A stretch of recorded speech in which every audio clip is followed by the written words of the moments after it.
कभी ऐसा महसूस हुआ है कि जिम्मेदारियां इतनी तेजी से आ गईं कि बचपन का पीछे छूट गया, पता ही नहीं चला। और एक अजीब सी बेचैनी रहती है कि अरे आराम करना तो जैसे टाइम वेस्ट करना है। आज हम इसी एहसास के पीछे की साइकोलॉजी को, इसके मनोविज्ञान को समझने की कोशिश करेंगे। चलिए, इसी सवाल से शुरू करते हैं। जब भी कुछ ना करने की कोशिश होती है, क्या मन में एक अजीब सी बेचैनी या गिल्ट घर कर जाता है? अगर जवाब हाँ है, तो ये एहसास कई लोगों को होता है।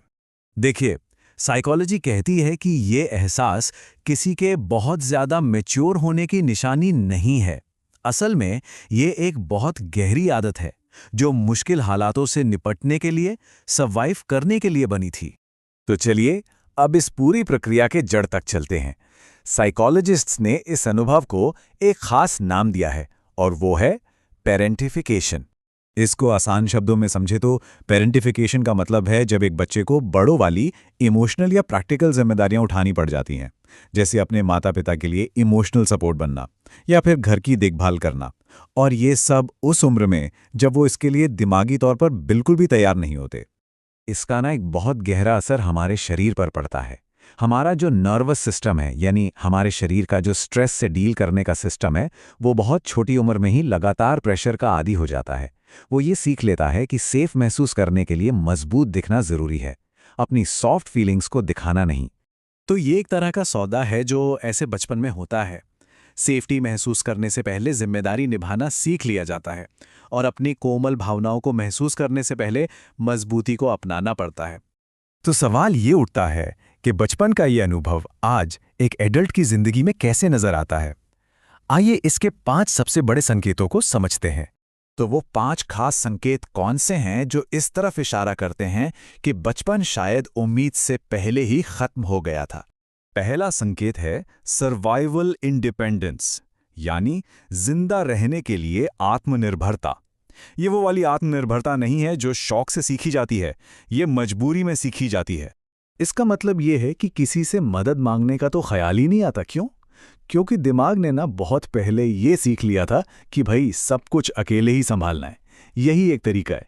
दूसरों पर भरोसा करना वो तो एक ऑप्शन जैसा लगता ही नहीं। दूसरा संकेत, और ये शायद बहुत से लोगों को जाना पहचाना लगेगा, वो है आराम करते वक्त बेचैन महसूस करना।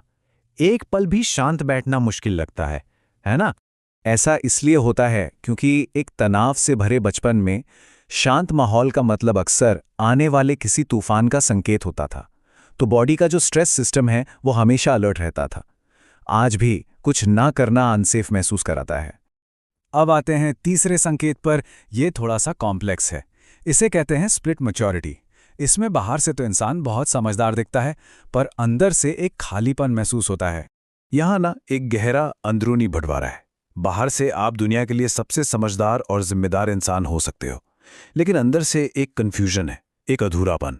ऐसा लगता है जैसे कोई बच्चा अंदर से बस इस बात का इंतजार कर रहा है कि कोई आकर कहे अब तुम्हें हर वक्त मजबूत बने रहने की जरूरत नहीं है। और इसी से जुड़ा है हमारा चौथा संकेत, एक खास तरह की एम्पैथी, जो असल में एक डिफेंस मैकेनिज्म है।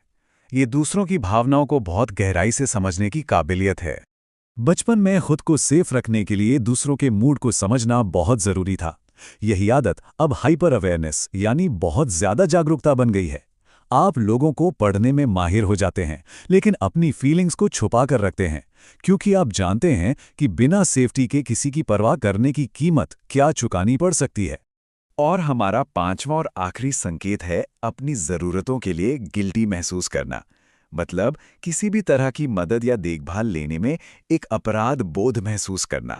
पॉइंट ये है कि जब कोई हमेशा दूसरों की प्रॉब्लम्स को फिक्स करता आया हो, तो जब उसे खुद मदद की जरूरत पड़ती है तो ऐसा लगता है जैसे वो अपने रोल में फेल हो रहा है। अपनी जरूरतें बताना एक नाकामी जैसा महसूस होता है।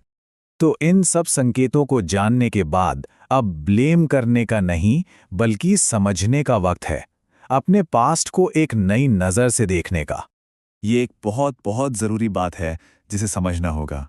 साइकोलॉजी के हिसाब से आप में कोई कमी नहीं है, आप टूटे हुए नहीं हैं। आपके नर्वस सिस्टम ने उस मुश्किल वक्त में सर्वाइव करने के लिए जो ज़रूरी था, ठीक वही किया। ये सारे संकेत असल में आपकी ताकत हैं, कमज़ोरी नहीं। और अब ये समझना जरूरी है कि आपको आराम करने का पूरा हक है। और आखिर में बस एक सवाल है सोचने के लिए कि अगर अब हर पल सरवाइव करने की लड़ाई ही गोल नहीं है, तो फिर क्या है? जिंदगी का अगला चैप्टर क्या हो सकता है? नया मकसद क्या हो सकता है? सोचिएगा इस पर।